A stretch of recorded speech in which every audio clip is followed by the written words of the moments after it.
Here we are, back for another lecture. Hope you all had a fun and safe Thanksgiving. 2 weeks ago, we talked about the different metrics used to measure and evaluate the progress and performance of a team. We discussed planned value, earned value, and actual cost. We looked at ways to interpret the data and compare it to the baseline. This week, we'll be talking about project closure. And here we are today at Chapter 14, Project Closure. We've moved through all the phases or parts of a project, from introduction, organization, definition, scheduling, and monitoring. At this point, we need to understand what happens when the project ends. As I mentioned on the previous slide, we've moved through all the phases of the project. The deliverables are complete, ownership has been transferred, and team members are ready for their next project. Due to this, it can be easy to overlook the importance of closing out a project. There are 3 major deliverables for project closure, as you can see from the illustration here.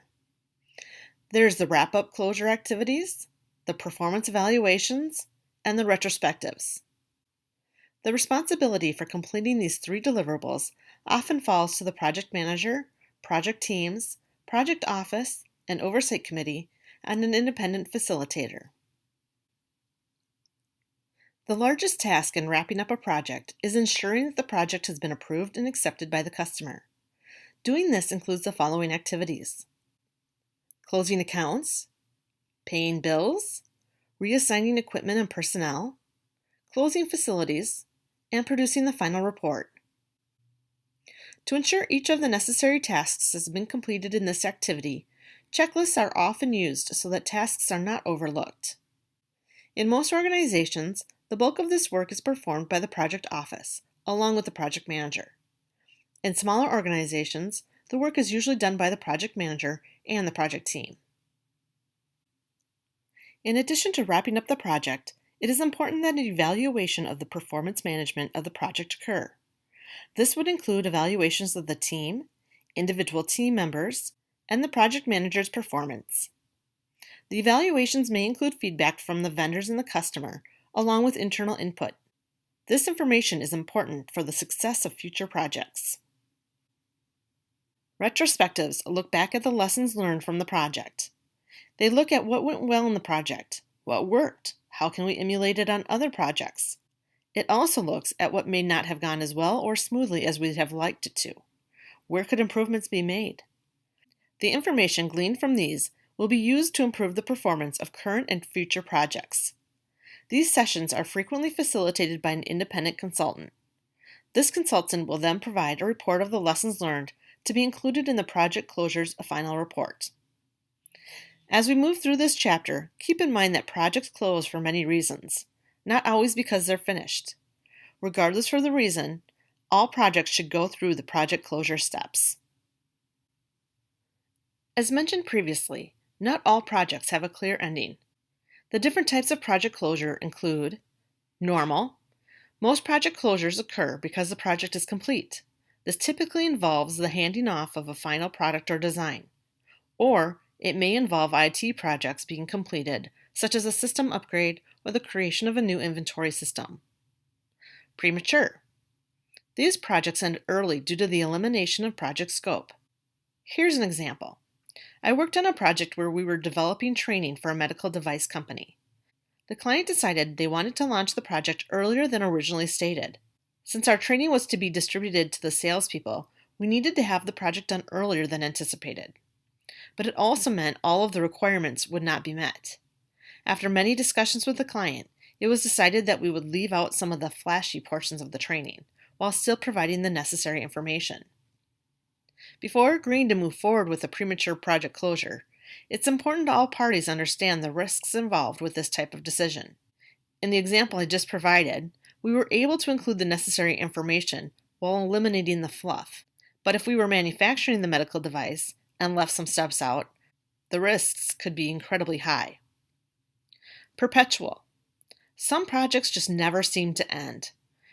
This could be due to the constant add-ons. At some point, the project team needs to recommend bringing it to a final closure and perhaps starting a new project.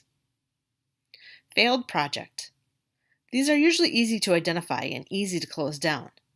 Communication regarding the reasons for the closure should be clear, and team members should not be blamed. Many projects fail due to circumstances beyond the team's control. Change priority. It is not uncommon for organizations to change their strategy during a project lifecycle. If that particular project no longer fits the organization's overall strategy, the decision may be made to terminate it. After all, there's no sense spending time and money on a project that no longer fits with the organization. During the closeout of the project, it may be helpful to consider asking the questions listed here. This can help to establish a plan, make a schedule, identify responsibilities, and communicate. Here's an example of a wrap-up closure checklist. While it may seem detailed, it helps to ensure that steps and deliverables are not overlooked. Some organizations use checklists containing over 100 tasks. The one presented here is a much shorter version. Here's a list of steps to take for closing down a project. Getting delivery acceptance is a major and critical activity. Getting acceptance from the client requires a well-defined scope and an effective change management system. If you think way back to our discussion regarding the scope of the project, we also talked about change orders.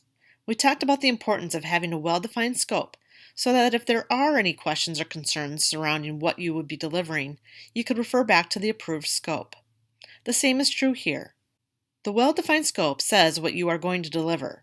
When the client says they accept the final project, they're saying they agree that you have given them what they've asked for and expected. Shutting down resources and reassigning them is the next step. Reassigning the resources usually occurs gradually during the closure phase. This may mean some people are let go from the organization, return to their normal jobs, or take on a new job. As discussed earlier in this lecture, an evaluation of the team members, and the project manager needs to be conducted. If team members have not been reassigned by this time, they should be now. After all, some need to stay on to help assist in the closure activities. It's common for invoices to not be submitted until the project is complete. This can cause issues and concerns for closing out contracts. Ensure you hold on to all your paperwork and organize it in case of issues. Be sure to pay all the bills necessary and close the accounts in a timely manner. Next, ensure that the project is delivered to the customer. This means they become the owners of the project and agree that the project has been completed in the manner they expected and agreed to. And finally, you'll need to complete the final report. The final report summarizes the project and provides information for continuous improvement.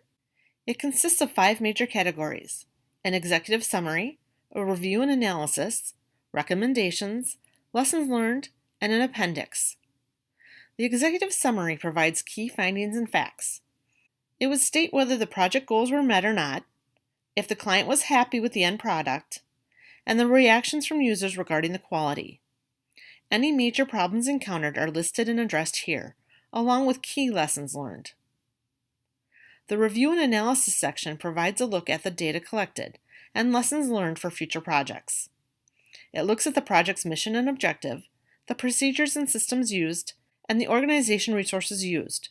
They are all factual review statements for the project.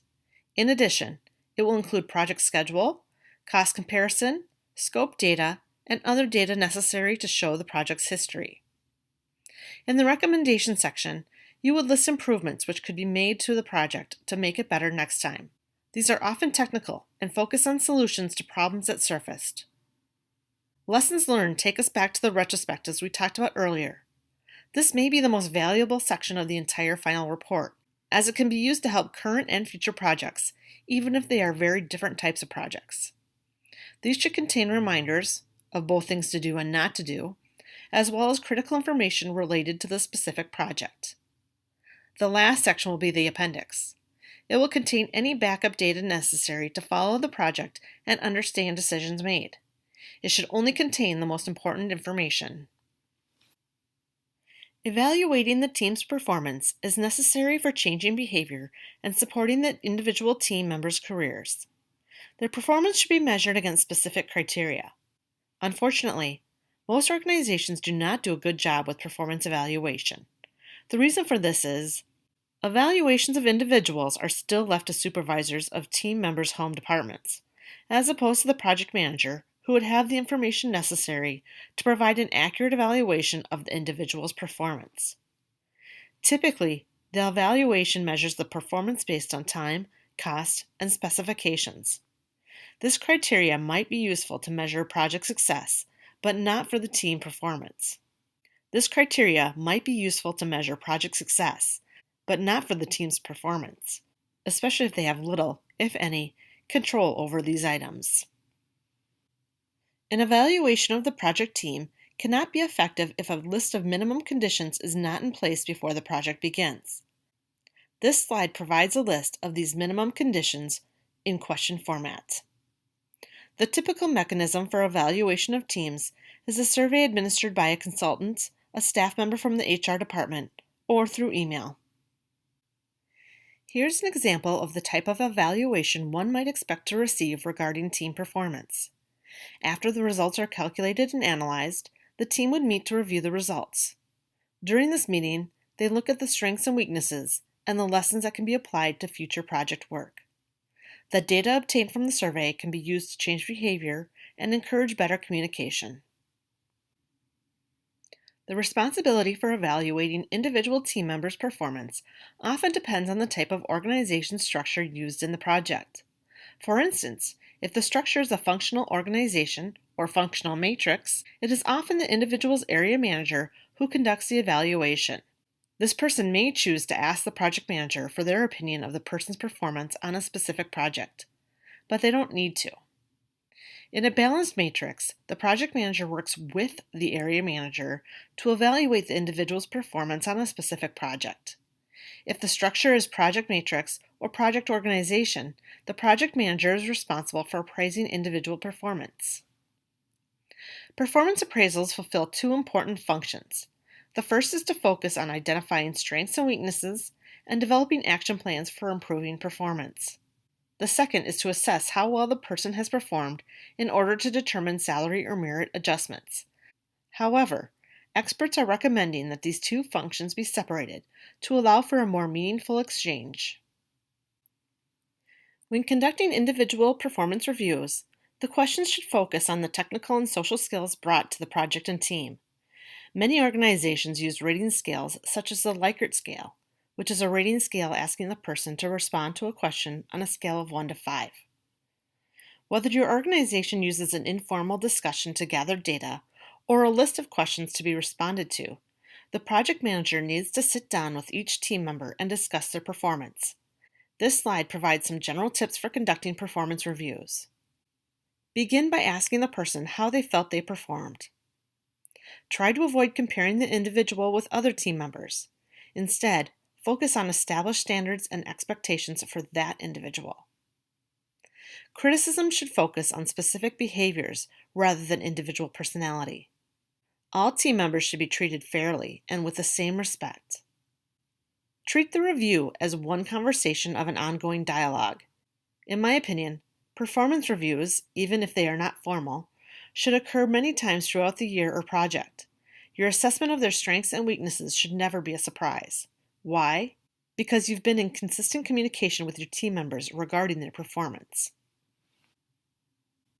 More and more companies are moving away from the traditional Likert scale evaluations and moving towards a multi-rater appraisal, such as the 360-degree feedback.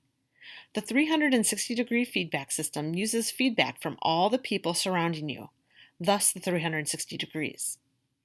Feedback from your project manager, your functional manager, team members, those who report to you, customers, and yourself are compiled and analyzed. The results are then compared against the organization's strategies, values, and business objectives. The results are then communicated back to you regarding your performance. Retrospectives provide us with a chance to look back at the project and identify what worked and what didn't. We can use that information to form our lessons learned. By analyzing the positive and negatives from the project, we are able to use the information for future project improvements. These retrospects should be conducted both during and shortly after the project ends. The major goal of retrospectives is to reuse learned solutions and stop making the same mistakes across the organization. In other words, the information gathered during the retrospectives should help us identify solutions earlier in future projects and identify possible risks or mistakes in future projects. While retrospectives, or the idea of retrospectives, has been around for a long time, they are frequently not successful. Following are several of the barriers to effectively using the lessons learned that are identified within an organization. The lack of time. As the project is winding down, the project team members may be reassigned to new projects. The new projects often require more time, making it difficult to find or make the time to gather the team for a retrospective. Teams receive little to no support for implementing lessons learned. So while the team may meet to discuss the lessons learned, they aren't sure how to use the information with future projects.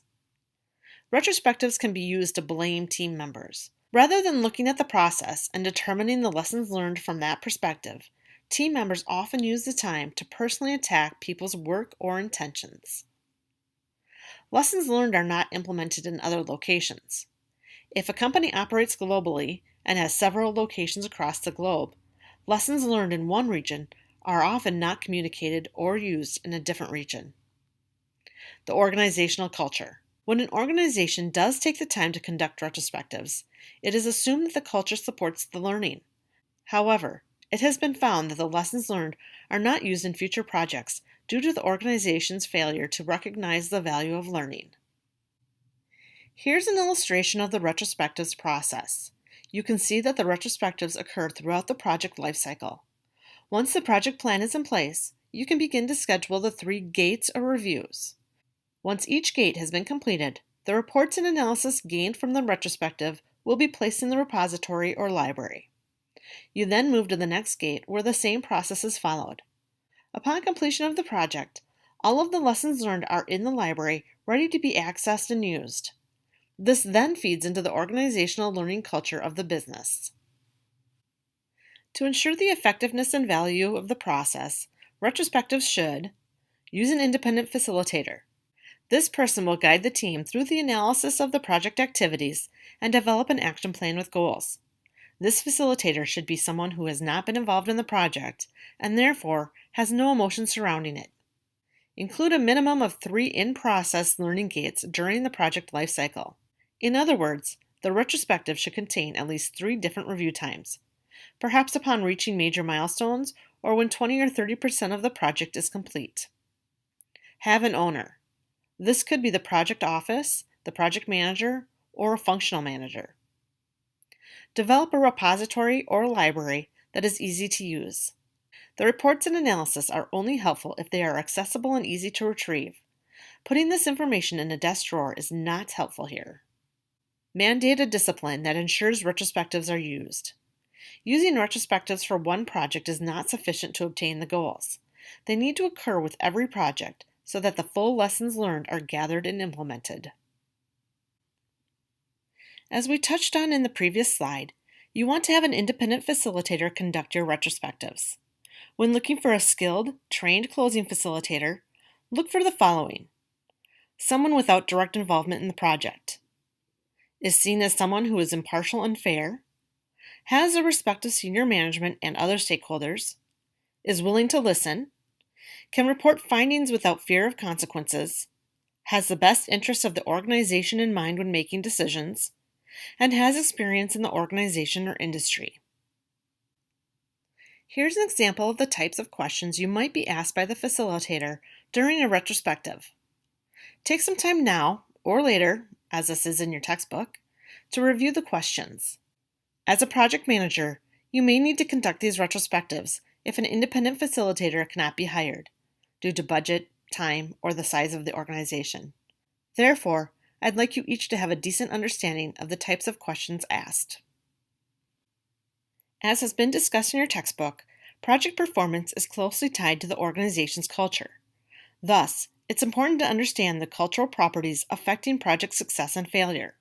A survey is a quick, easy, and inexpensive way to gather this type of data. Here's an example of what this type of survey may look like. When the data from the survey has been gathered, the facilitator will meet one-on-one with project team members to dive deeper into the cause-effect impacts. When retrospectives are complete, they should be placed in the repository or library set up for them. These repositories are often websites or other electronic means. This makes them easily accessible and retrievable. The responsibility of maintaining the repository of retrospectives is normally the project office or oversight committees. To make the retrospectives easy to retrieve and access, the repository should classify projects at a minimum by type or characteristics, such as development, marketing, systems, or construction. Size, using currency to determine this. The number of staff on the project. The technology level, low, medium, high, or new. Strategic support. Issues and problems identified within the retrospectives. The project mission and objectives. Types of systems or procedures used within the project. And the resources used by the organization. So this week, we've essentially tied up the project management lifecycle by looking at project closure. We learned about the different types of closure, the activities involved in project closure, and retrospectives. We also learned a bit more on evaluating the performance of the team and its individual team members. While we won't be covering this in lecture, please be sure to also read Chapter 15, International Projects. One of the week's discussion topics will be about international projects. Next week, we'll be looking at Chapter 18, Career Paths for Project Management. We'll also start preparing for our final exam, which will cover Chapters 8 through 14. I'll also be providing information regarding your final assignment. Hard to believe the semester is coming to a close. Well, hard for me to believe. Maybe you can, and are ready for it to be done. As always, please feel free to contact me with any questions or concerns you might have. Until next week,